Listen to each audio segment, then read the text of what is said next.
Hi, I'm Haley Reed, and today I'm doing my project over cyberbullying.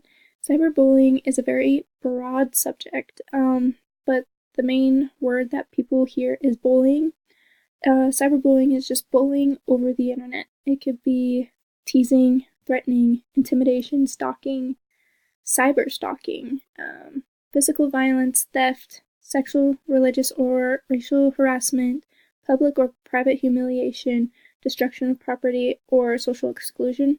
This is a very big problem in today's society because we are so we rely on the internet and technology so much in today's society.